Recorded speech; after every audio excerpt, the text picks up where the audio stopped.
చెప్పుకున్నాను. ముందుగా అందరికీ గణతంత్ర దినోత్సవ శుభాకాంక్షలు. నేను నా మిత్రులతో పాటు బుర్రకథను ప్రదర్శిస్తున్నాము.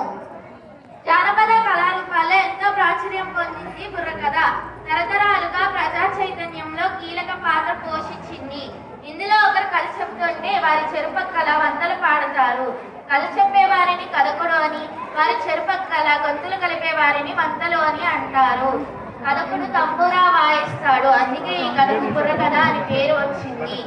ఈనాటి బుర్రకథను సృజన చెబుతుంది, హన్విదా శాంశ్రీ వంతలు పాడతారు. ఇక మనం కథను ముగిద్దాం, మొదలు పెడతాం.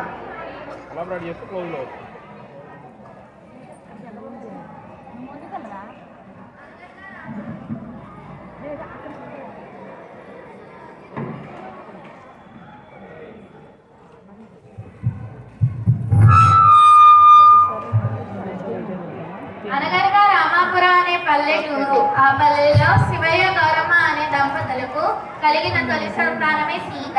ఆ సీత చదువుకునేందుకు చేసిన ప్రయత్నమే ఈనాటి బుర్రకథ నేపథ్యం.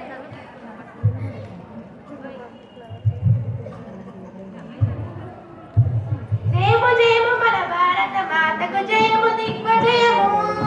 తందానా తందానా దేవనందనానా, చదువునిచ్చే సరస్వతి తల్లి చల్లగా చూడమ్మా. తందానా తందానా దేవనందనానా, ఇల్లు ఇచ్చేది శ్రీ మహాలక్ష్మి కర్ణ చూపవమ్మా. తందానా తందానా దేవనందనానా, శత్రు వినాశము చేసేది దుర్గా జయము నీయవమ్మా.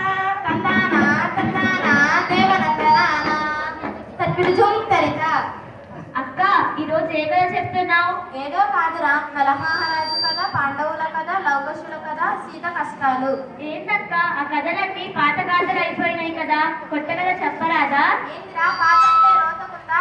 అయితే పాత గ్లాసులు వెండి పల్లాలు అన్ని తీసి బయటికి పారేస్తావా? అందరికీ ఇదో ఫ్యాషన్ అయిపోయింది. పాతలైతే కొత్త కదరా తిక్క సన్నాసి. అదే, ఇప్పుడు నేనేమన్నానని కరెంట్ షాక్ తగిలిన కాకి లెక్క అట్లా అరుస్తున్నావు? పాత అంటే రోతని నేను అన్నానా? కాలం మారినా ఇంట్లో మనం ప్రాంతాలను బతుకుతున్నామా?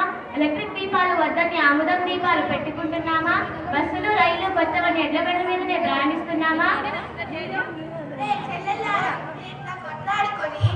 మీరు ఇట్లా కొట్లాడుకొని కథ దశాబస్ చేయకండి. మన ఈరోజు కొత్త కథనే చెప్పుకుందాం. బాగే, మంచిగా చాలే.